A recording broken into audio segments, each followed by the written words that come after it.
Welcome to Barnstable Today. I'm Nick Cortez. And I'm Kevin Friel. We'd like to remind you right at the top that the meetings we cover are available on demand at the town's website. You can find them at www.town.barnstable.ma.us. 3 proposed zoning ordinance changes are moving forward after the Planning Board on Monday recommended them to the Town Council for further action. First, the Planning Board considered a change that would deter formula businesses from a certain portion of Barnstable Village. Though it was unanimously recommended, Board member Matthew Teague did play devil's advocate with one of the ordinance's chief supporters, Precinct 1 Councilor Ann Kennedy. Yeah, my only thought here was, currently this does fall in the Old Kings Highway District, which has it's a very critical step in the permitting process for any business. Part two is that given the current size and structure and arrangement of the buildings that are primarily in this district, I don't think they would be a prime target for a franchise or formula business to begin with. There are some, I guess you'd call them franchise or formula businesses that are not associated with food service in the district.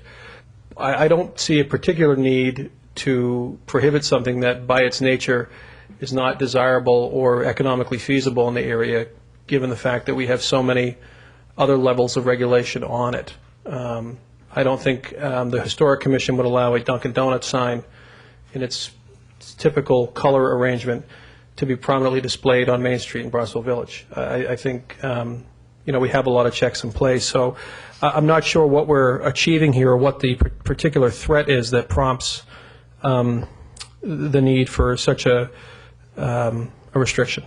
Being fully aware of the extra layer of the Old Kings Highway, it was still the desire coming out of the visioning session that we did have and the business association to have an extra layer, and there has been actually inquiries by large chain stores about certain properties in Barnstable Village, so they must be desirable to somebody. What we're trying to preserve is our village character.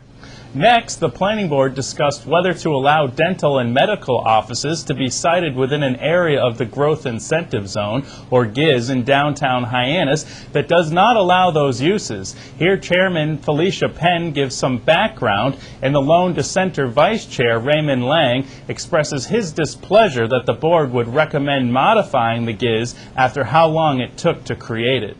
Yes, and for clarification on this, we received a letter from a business person who owns property in this area, who had originally had the ability to lease buildings to medical, dental, and clinics. And when the GIZ went in, that usage was eliminated from this area. We received a letter from this person, I believe it was the summer of '08, and requesting that we take another look at this, explaining the exodus of lessees from this area, and explaining how it could help business all around if that was reinstated. So that's the basic reintroduction of this. It was forwarded to the subcommittee of the Planning Board, and we discussed this ad nauseum, I'd say, for a while, and that's where it is. Mr. Lang, do you want to add anything to that, since you were chair of that committee at the time? So I don't want to see in the Growth Incentive Zone, in any zone of the Growth Incentive Zone, the Planning Board coming in at the request of, say, a developer or an individual, and then proposing to the Town Council zoning changes when it took 2+ years to put together the growth incentive zone that we have now. But I would propose that we consult the Cape Cod Commission. They were an integral part of what we were doing when we were talking about the growth incentive zone. I would propose that we consult with the hospital and the board of directors. If you got to the hospital today, they have a significant pamphlet here with their latest plans for downtown growth. and then encourage them to tell us or to update us in their needs for the medical district, whether we're fulfilling them or not, whether they want to change them or not, or whether or not they have significant problems beyond this location here to go up to the LaRusso properties. As far as I'm concerned, there is no need in this legislation before us to make a decision today, tomorrow, or the next day. It took us almost 3 years to put it together, and we're not going to change the world if we chose not to do it today. Finally, the board took up a proposal to change the parcel at 1575 Iano Road in Centerville from a residential to a commercial property. As attorney Peter Freeman explains, the expansion of Route 132 is what has the owner of the property and the Rose Lodge looking for a change. The Rose Lodge has been a lodging house for a long time. There are rooming house lodges who come and go, not fully occupied, but they come and go.